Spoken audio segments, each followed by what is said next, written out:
Hello. So నిన్న Sreeja versus Navdeep జరిగింది. So ఎవరు ఓవర్ యాక్షన్ చేశారు, ఎవరు కరెక్ట్, ఎవరు రాంగ్ అని మీరు కామెంట్ చేయండి. నాకేమనిపించింది అంటే శ్రీజ అడిగిన దాంట్లో తప్పేముంది, అది నిజంగా అన్ఫేర్ జరిగింది అంటే నిజంగా అన్ఫేర్ జరిగింది.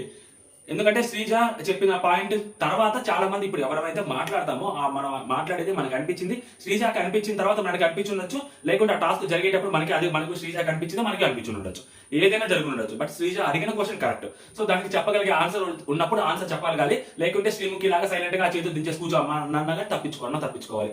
అంతేగాని స్టేజ్ మీదకి పిలిచి మీ వర్షన్ మాత్రమే మీరు చెప్పేసి ఆ అమ్మాయిని దాన్ని డిఫెండ్ చేసుకొని ఇవ్వకుండా మేమే తోపు మేమే తురుము అని చెప్పడానికి వెళ్ళి చాలా కూర్చోపో అని చెప్పడం అనేది చాలా దరిద్రంగా ఉంది Navdeep bro. Uncle is very wrong uncle. చాలా ఓవర్ యాక్షన్ చేసావు, మామూలుగా కూడా కాదు. నువ్వు ఎంటర్టైన్ చేస్తే బాగుంటుంది, ఓవర్ యాక్షన్ చేస్తే చూడబుద్ది కాదు. ఓకేనా? ఆ అమ్మాయి కరెక్ట్ గానే అడిగింది. ఆ అమ్మాయి క్వశ్చన్ నీకు దగ్గర ఆన్సర్ ఉందా? లేదు.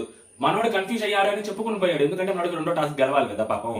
సో అందుకని చెప్పి మనోడు తెలివితేటలు పేసి పాపం ఫస్ట్ టైం ఉపయోగించాడు తెలివితేటలు, పక్కకి వెళ్ళిపోయాడు. బట్ ఈ అమ్మాయి అడిగిన దానికి వ్యాలిడ్ పాయింట్ ఉంది. శ్రీముఖి కరెక్ట్ గా ఎక్స్ప్లెయిన్ చేయాలి టాస్క్.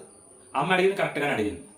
మీకు ఆన్సర్ తెలియనప్పుడు మీరు ఆ అమ్మాయికి ఓకే నీకు ఇలా అర్థమైందా సార్, తనకు అర్థమైందని చెప్పారు కదా, తనకి కన్ఫ్యూజ్ అయ్యాడని చెప్పారు కదా, సరిపోయింది కదా అని చెప్పైనా పంపించేసి ఉండాల్సింది అమ్మాయి. అంతేగాని ఆ అమ్మాయి నువ్వు ఇలా ఉంటే పడికిరావు, నీకే డేంజర్, మీరెవరు చెప్పడానికి? మీరు ఒకప్పుడు కంటెస్టెంట్ గానే వెళ్ళారు. మీరు కూడా ఇలాంటి ఫేర్లు అన్ఫేర్లు బిగ్ బాస్ తరఫున చాలా చూస్తున్నారు. శ్రీముఖి గారు మీరు కూడా అన్ఫేర్లు చాలా చూస్తుంటారు. సో కాబట్టి మీరు జడ్జి పొజిషన్ లో ఉన్నారు కదా అని చెప్పి తోపుతురు లాగా అంత ఫీల్ అవ్వద్దు నవదీప్ బ్రో.